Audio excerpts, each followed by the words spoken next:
முன்னொரு காலத்தில் மகேந்திரன் என்ற ஒரு அரசன் சீரும் சிறப்புமாக ஆட்சி செய்து கொண்டு வந்தான். அவன் ஆட்சி செய்கின்ற நகரம் காடு ஒட்டியாகவே இருந்தது. காட்டை ஒட்டி அந்த நகரம் இருந்தது. தன்னுடைய படை பரிவாரங்களோடு காட்டிற்கு சென்று வேட்டையாட எத்தமிக்கின்றான். அப்போது சிறந்த வீரரான விக்ரமாதித்தனை தன் துணைக்கு அழைக்கிறான். விக்ரமாதித்தா, உனக்கு பறவைகள் பாஷையும் தெரியும், விலங்கினங்களின் பாஷையும் தெரியும். ஆனால் நீ என்னுடன் வந்தால் எனக்கு ஏதுவாக இருக்கும் என்று அழைத்து கொண்டு போகின்ற போது அங்கே ஒரு அடர்ந்த காட்டில் மரத்தின் உச்சியில் ஒரு பறவை படபடவுடன் அடித்து கொண்டது. இந்த கூப்பாடு போட்டது. அரசன் துணுக்குற்று ஐயமுற்று, விக்ரமா, என்ன சொல்லுகிறது பறவை என்றார்.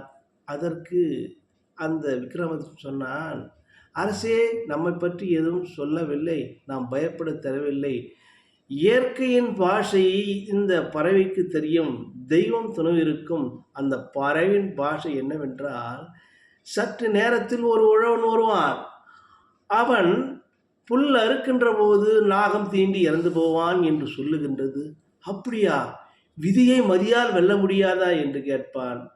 அதற்கு விக்ரமன் சொன்னான், அரசே, விதியாகப்பட்டது வலியது, அது யாரால மாற்ற முடியாது. நாம் செய்கின்ற புண்ணியம் தவிர அதை மாற்றி அமைக்க முடியாது என்றான். துணுக்குற்ற ஐயமுற்ற அரசனும் தன்னுடைய பரிவாரங்களோடு அந்த மரங்களோடு அவன் பதுங்கிக் கொண்டான். சற்று நேரத்தில் அங்கே ஒரு உழவன் தன்னுடைய கூர்மையான அரிவாளோடு புற்களை வெட்ட வந்தான். ஓ, விதி வேலை செய்கிறது என்று நினைத்தான் அரசன். சரி, எப்படி வருகிறான், இவன் எப்படி உயிரிழக்கிறான் என்று ஆவலோடு அந்த உழவனை கவனிக்க முற்பட்டான். அவன் உடன் அந்த காட்டிற்குள்ளே போனான்.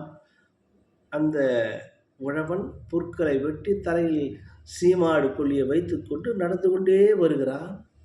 துணுக்குற்ற ஐயமுற்ற அந்த அரசன் விக்ரமனை பார்த்துக்க, ஏ விக்ரமாதித்தா, நீ சொன்னது தவறு, பொய் சொல்லுகிறாய், அவன் உயிரோடு திரும்புகிறானே என்று கேட்டான். அரசே, இயற்கையும் இந்த பறவை பாஷையும் தெய்வத்தின் அருளும் ஒன்றாக இருந்தால் இது நடக்க வேண்டியது உண்மைதான்.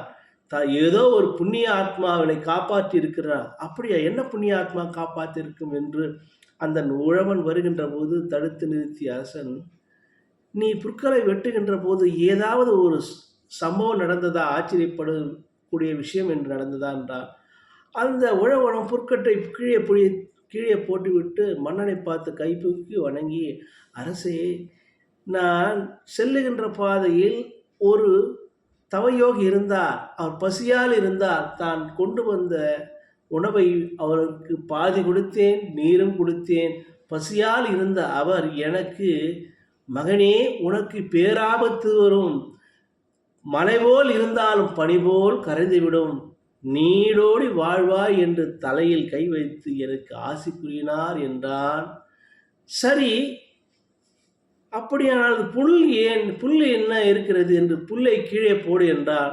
அதில் கீழே போட்டதும் அந்த புல்கட்டில் ஒரு நாகப்பாம்பு அருந்து கிடந்தது. இப்போது சொன்னான், அரசே, அந்த பெரியவர் சொன்னது பலித்து விட்டது. என்னை கொல்வதற்காக நாகம் இருந்தது. நான் புற்களை வெட்டி கட்டிவிட்டு வேகமாக இந்த அருவாளை சொருவினேன். அந்த அருவாள் அறுவட்டு பாம்பு இருந்து போனது என்றான் அந்த உழவன். இறைவன் இருக்கிறான் என்று அறிந்தான், உறந்தான். தன்னுடைய அரசாட்சியில் நீதி நெறி தவறாமல் சிறப்புற ஆட்சி செய்து மக்களுக்கு காவலனாக இருந்தான் அரசன். அந்த உழவனுக்கும் விக்ரமனுக்கும் பொன்னும் பொருளும் வாரி கொடுத்தான் அந்த அரசன். அன்பு நண்பர்களே, இதிலிருந்து நாம் தெரிந்து கொள்ள வேண்டிய விஷயம் என்றால், விதியை விட நாம் செய்யும் நல்வினைகளுக்கும் பெரியோர்களின் மனமார்ந்த வாழ்த்துகளுக்கும் அளப்பரிய சக்தி உண்டு. ஆபத்துக்களில் இருந்து நம்மை காக்கும் அரண் நாம் செய்யும் தர்மமே என்று நான் சொல்லி விடைபெறுகிறேன். நன்றி, வணக்கம் அன்பு நண்பர்களே.